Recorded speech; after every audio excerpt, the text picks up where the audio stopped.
Hello and welcome back to Mind Over Matter, a TV show all about mental health. And today we have a great guest with us today. He's a great friend of ours, to be honest, for many years. And you'll know him as the superstar extravaganza from the X Factor as well. Good friend of Simon Cowell's from the past and also in the future. But yes, we have some things to find out about Stevie and his travels in mental health, haven't we, Zahra? We have indeed, and you know, Stevie is such a great guy, and we're going to find out a lot about him today that you've never known before. No stone will be left unturned, as Stevie will discuss about his trials and tribulations through mental health. Absolutely. So where do we begin with you, Stevie? How did it start off when you were a young Wow. star? Where do I begin with this? This is, for me, I mean, because I'm used to being on that chair, you know, and interviewing you two, so this is like a bit of a vice versa thing for me now. So I'm going to just sort of kind of go from the beginning.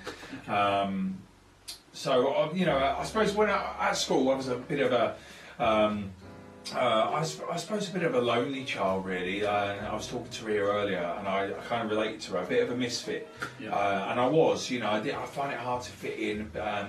And one of my friends always said to me, he goes, Steve, when people meet you, they're either going to love you or be confused by you. And for me, that is so true, because at first people are, oh, I'm not sure about him. And then when they get to know me as a person and dive deep into me, and they go, oh, he's all right, I quite like him, he's lovely, I love him, yeah.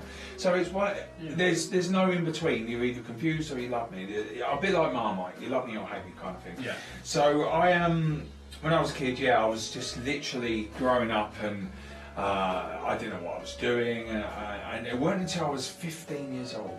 I was 15 years old, and I was in a production of Grease, my school musical, and I played Kaniki, and I sung "Go Grease Man in the burning of the quarter," and it was brilliant, brilliant. I absolutely loved it. Everyone said I should be Danny. From then on, I thought, this is what I want to do in my life. I want to be a performer. I want to be an entertainer. I want to be on stage for a living and make people smile and happy. So that's what I've done. So this is where it gets interesting. So at 17 years old, I got into an acting school in London, a very well-known acting school in London. At 17 years old, I was the youngest possibly in the country to get in a 3-year actor course. Unheard of, really. You've got to be 18 and above, or at least have some life skills. I got in through just talent, not because of anything else. I had to dance, I had to sing, I had to act, a whole lot. Anyway, got in. Thought, brilliant. My mum and dad then put themselves into debt, like as in remortgaged the house for 30, I think it was like 30 grand, remortgaged the house, just so for me to go to drama school. So this is hard for me. So always well, went to drama school, 6 months, everything's good, I was loving life, living life in London, shared with these people in this house. I thought, wow, I'm only 17, I'm like, wow, just turned 18, and I was just like, living life, studying well, doing it well, everything was great. And then, one night, it's amazing how one night can change your life, just like that, in all kinds of aspects, success, failure, disappointment, whatever it may be. So I was sitting down with my housemates, and I ordered, I don't know, it was a king prawn curry or something. It sounds funny at the time, don't get me wrong. And I was eating, and all of a sudden, I started to get like tight-chested. I was like getting really tight-chested, really bad tight-chested, and I was getting panicky. I was just sort of shaky a bit. I was sort of finding it hard to breathe. Phoned my old man up. I said, Dad, look, something's going on. I don't feel great. He said, son, don't worry, that you're just having a panic attack, don't worry, just breathe and calm down, you'll be fine. Thought nothing of it. Next morning I got up, still tight-chested. I was like, oh God, I don't like this.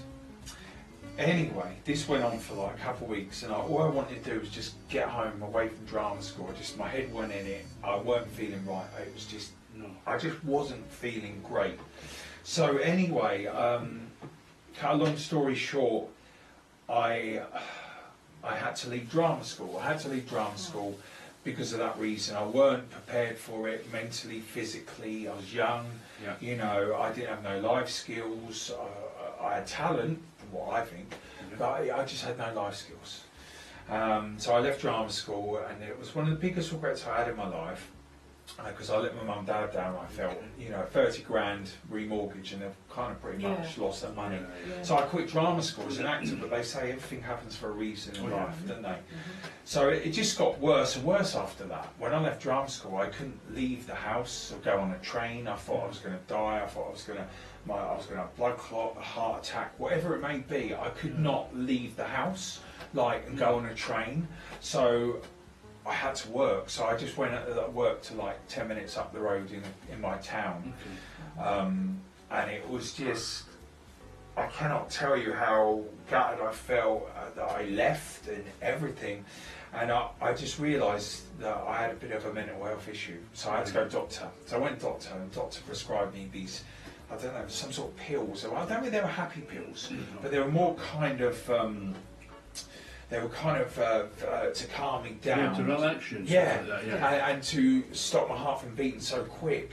But every week, without fail, I used to go and see the doctor. I've got this wrong with me. I've got that wrong with me. I've got this wrong with me. I've got that wrong with me.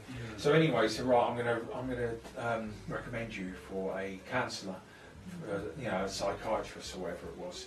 So I was like, okay. So for a year, I went to see the psychiatrist, and I explained what's wrong with me, and she said, yeah, you've got mental health problems and panic attacks, I think she said, and anxiety as well on top of that. And you can imagine the anxiety, all three really. I was like, what's going on? What is going on? Yeah, because they do come hand in hand, don't they? The all three. All three combined, and you can imagine how that is. It mucks your head up. So a whole year, and I didn't have the confidence to go out anywhere, even going out on a nightclub with my friends. I just want to go home. I wasn't enjoying it. I couldn't enjoy it because I thought, I'm gonna die. I'm gonna have a heart attack. You felt safe behind closed doors. In my house with my parents, it's like a safe haven.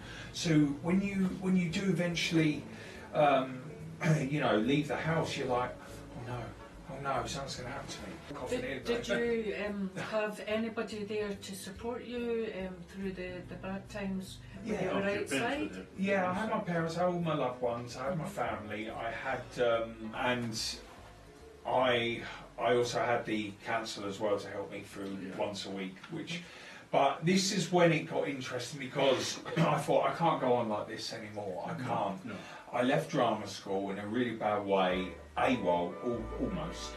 And anyway, I got offered, I thought, fuck it, I know, excuse my French, I know what I do. I'll go and be an entertainer at a holiday park. That's what I do. So I literally, I auditioned for this holiday park, and then got back home, there was an answer phone. There was like a voice note on the answer phone, and funny enough, it was a job I turned down previous because I didn't want to leave home. Anyway, this is a job for, I called for Stevie. Wondering if he wants to do a summer season at Pontins this year. And I thought, I said to my parents, look, I've got to do this. If I don't do this now, I'm always going to be never leaving home. You're going to be stuck in a rut. Basically, trapped in my own head, and forever having anxiety and no confidence of leaving home. I said, well, I've got to do this. I've got to do this. And so I took the plunge, and believe you me, I went there. I took the plunge. It was so hard for the first 2 months. Obviously, being away from home and not knowing really many people at that camp. It was great. It was so hard, but you know what? I found peace within myself. I got confidence back. And if it weren't for Pontins, I still say this to this day, if it weren't for Pontins, I would have never been in the position I am today. So that call was vital towards your health. Absolutely. And it saved you as well, didn't it? It did. It absolutely saved me, because otherwise I would still be in the same position. So Pontins saved my life, my confidence, and it got me to where I am today. Obviously, X Factor, Celebrity Big Brother, amongst other things, you know. And I always say to people now that want to go in this business, if you want to go into this business, go and do a couple of seasons at Pontins, Butlins, or whatever, Haven.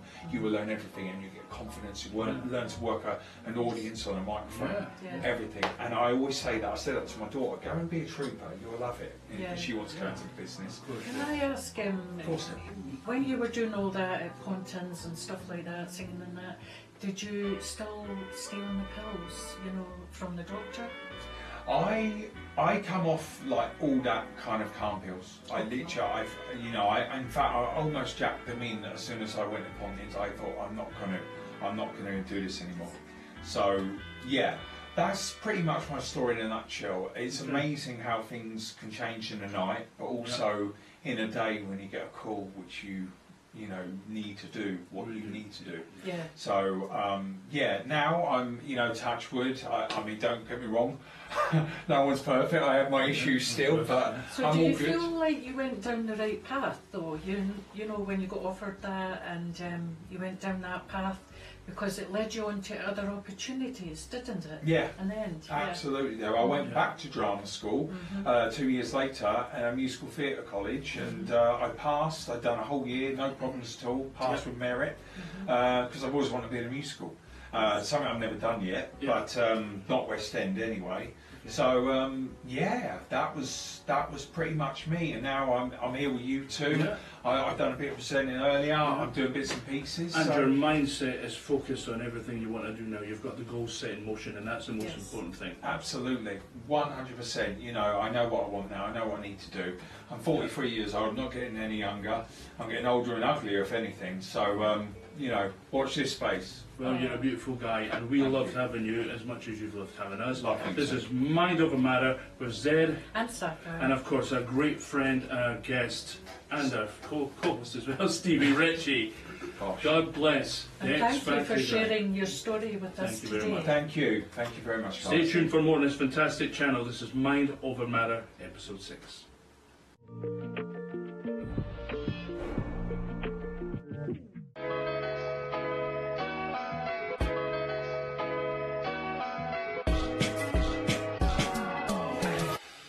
Good afternoon, it is Anastasia and welcome to Mind Over Matter, episode 6. We're here to introduce a lovely special guest today. She is called Zahra Palmer. Zahra appeared on X Factor and of course many other TV shows, as well as being a model. And she will be sharing her mental health story and how she overcame it. So, welcome. Thank you for coming today. Thank you so much for having me. It's a pleasure to be here. Yes. So, if you just introduce yourself and tell me what you've been doing, because I know that you appeared on X Factor. Yeah, I did. Since then, I have tried in 8 countries. I've had a few different releases. I'm working on some film, do some presenting. I'm actually working on a brand new film at the moment called Gangs of Soho, which is amazing. It's got a lot of old school gangsters in there as they're older, and then they come back as actors. Oh wow! It's absolutely phenomenal. So you guys need to check it out soon. It is a really great thing. I've got a couple new releases coming out this year. So yeah, it's all systems go, dear. That's great. And you do modelling as well. I do. I do international. Believe it or not, I shouldn't say this. I do a bit of artistic glamour, which is great. A lot of black and white photos, a lot of bikini. I really enjoy it. I'm a bit of a show, so as you can tell. That's good. Yeah. Okay, so in terms of what you've been through,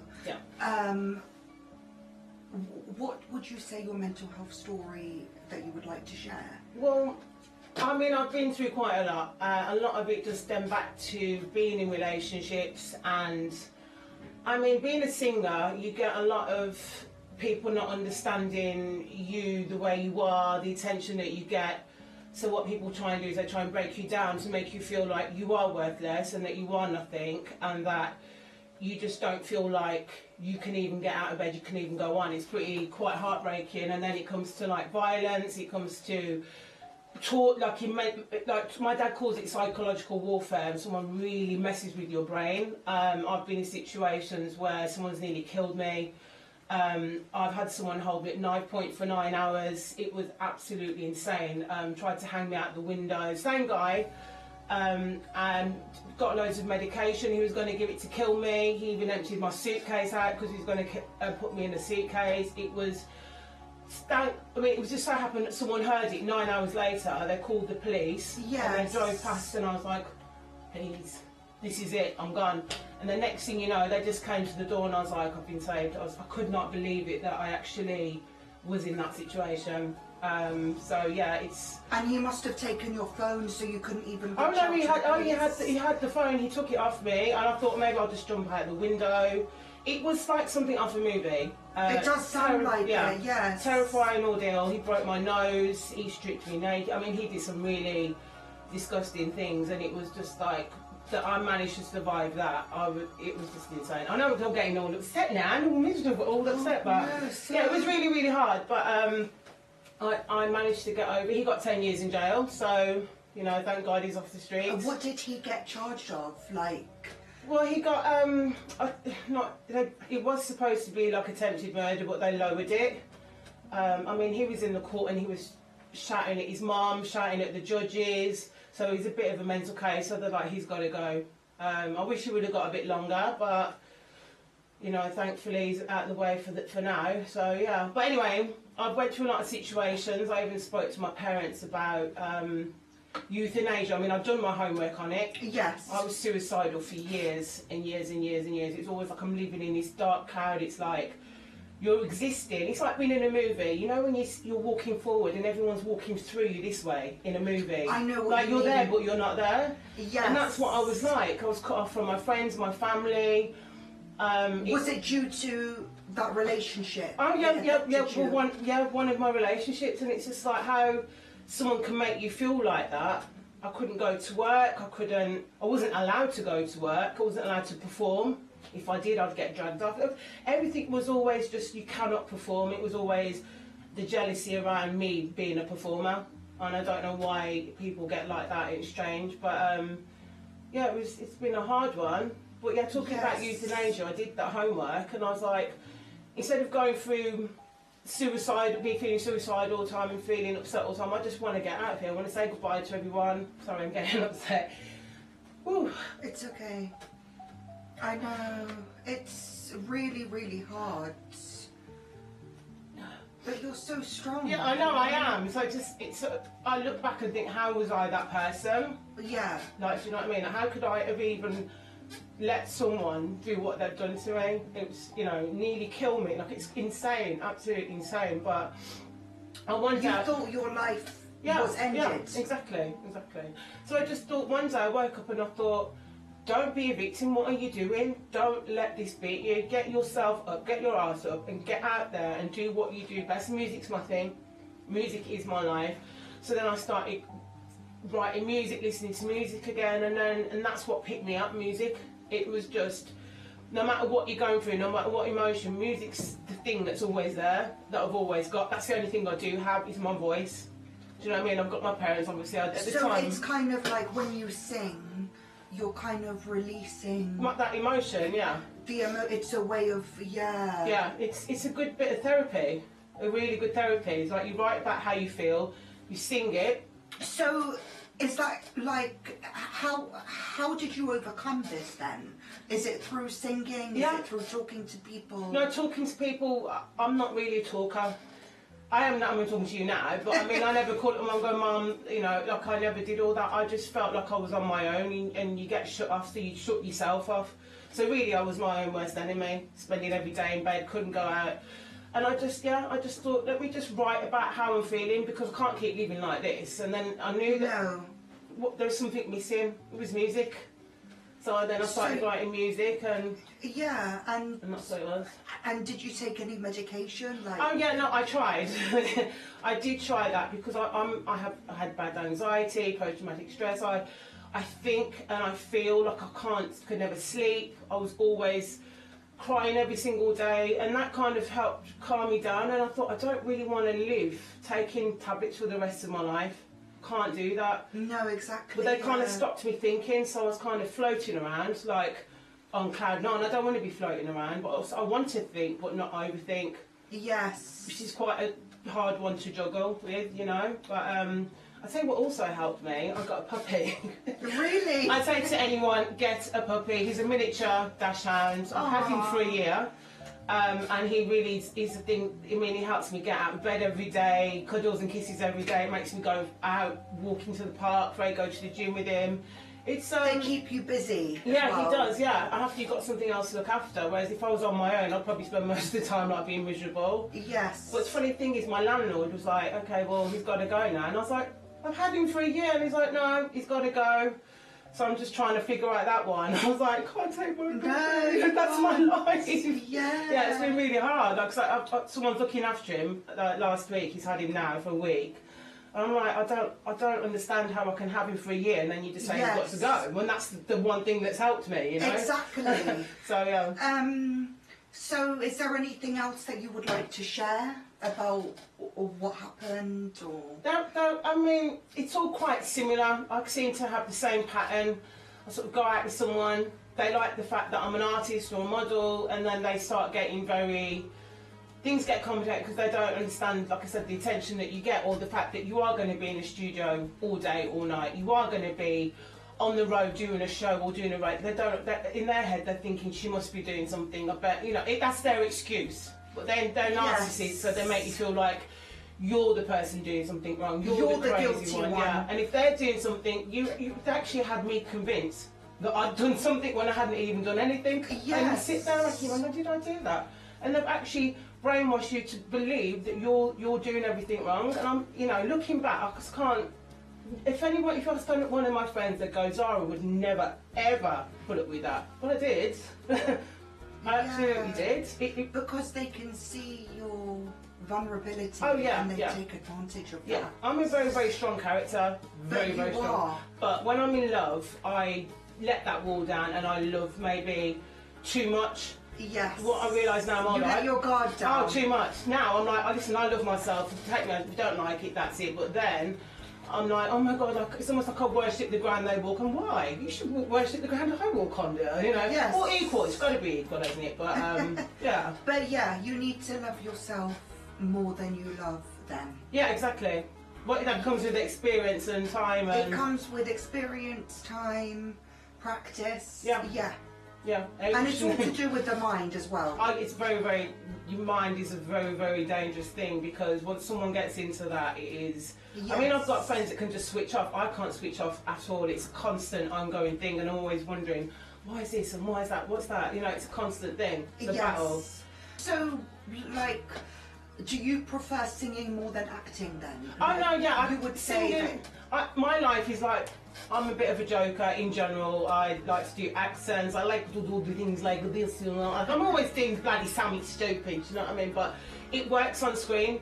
That's why I do acting. Yes. But singing is definitely, it's my passion, it's my heart, it's my soul. It's like it's in my DNA. It's like I live, eat, sleep, breathe that. Music, especially listening to music and also writing my own music and then seeing it. You've done it, you've laid it down, and listening to it back and go, that came from me, my heart, and that came from my soul. So your album, where can people get your album To be honest, from? I'm working on singles at the minute, so with a few different singles. people, yeah. So you can check them out. You can also follow me on Insta, Zahra Palmer, aka The Body. Yes. And I've got a lot of things on Spotify, Amazon, the usual, Vivo. Yeah, there's a lot of things out there. So would you consider going on X Factor again? Oh my God, if I had the chance to go on X Factor now, I 100% would. When I was on it before, I'm going to tell you a story actually. I was in an abusive relationship then, and I was just about to go on stage, and my boyfriend at the time, he's like, there's no way. Sorry. Yeah, he was like, there's no way you're getting through. Yeah, so I just went on then. I was so nervous, and I was like, I can't believe this should have been mine. And obviously, on the way back, I think there was a guy there from One Direction. My mum knows his mum and dad, Liam. So we was in the taxi together. He got through, but I didn't.